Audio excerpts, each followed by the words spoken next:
2016 is already off to a great start.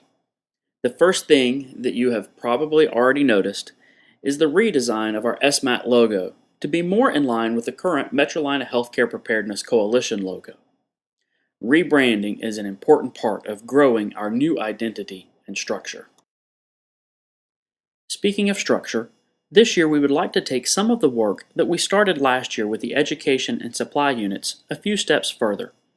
In addition to re-energizing these groups, we would also like to stand up a group to help develop a formal leadership structure for the team.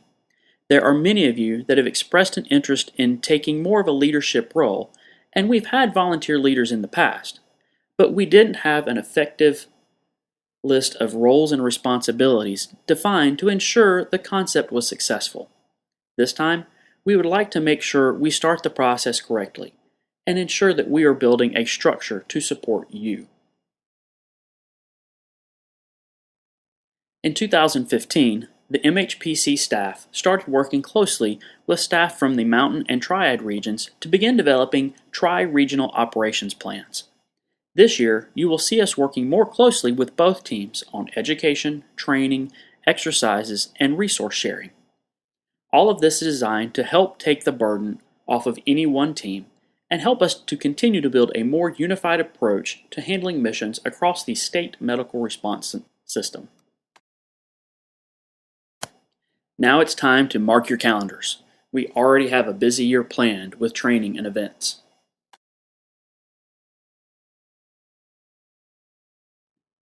Hands-on training has been scheduled for March 26th and April 16th. Both of these are Saturdays. New members should plan on attending one of these dates to help complete their orientation training. This is also highly recommended for veteran members who haven't completed the training in a while or who are interested in filling a leadership role. We will also be going over the setup of our new deployed Logix tent systems.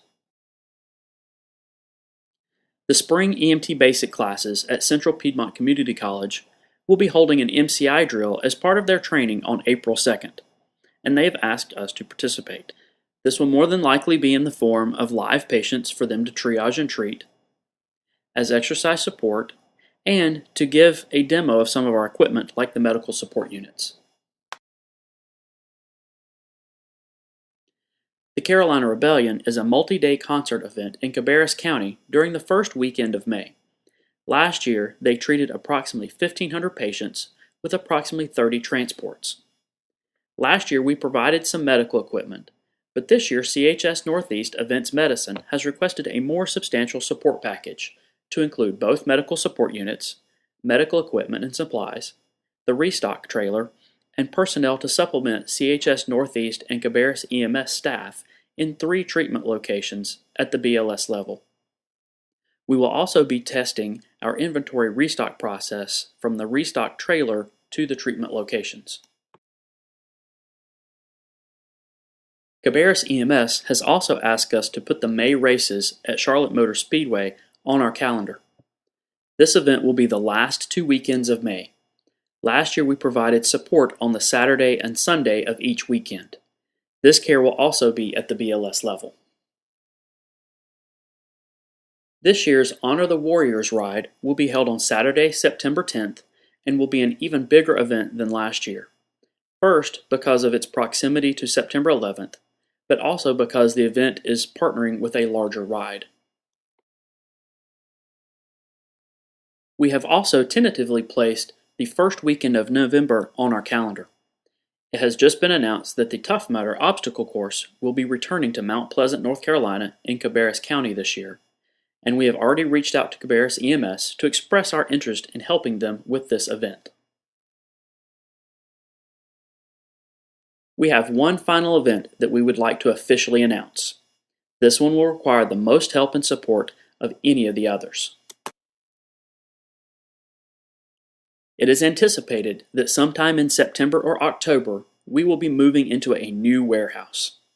This will be an all-hands-on-deck event so that we can minimize the workload and downtime as much as possible.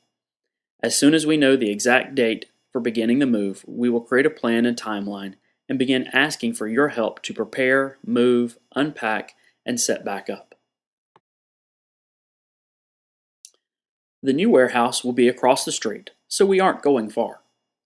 We will also be co-located with the Med 1 program. The new warehouse will have 4 drive-through bays with doors that are 24 feet wide and a bay that is 180 feet long. For reference, our current doors are only about 12 feet wide and the bay is only about 90 feet deep. All of our trailers will fit into one bay with plenty of room to pull the M8 through from one side to the other. The new warehouse will also have expanded offices and meeting space, so no more meetings or classes in the warehouse. There will also be larger bathroom facilities and a break room. The parking lot will also be fenced in with security gates. We are very excited for this new opportunity that has been made available to us, and we hope you will be excited to help us move into your new home. Finally, to help you keep up with all the events and news, we will be publishing a monthly SMAT newsletter. This will help us move away from such frequent use of Serve-in-C for messaging. So, keep an eye out for the first edition coming soon. It's going to be an awesome year, and we are excited to be able to share it with you.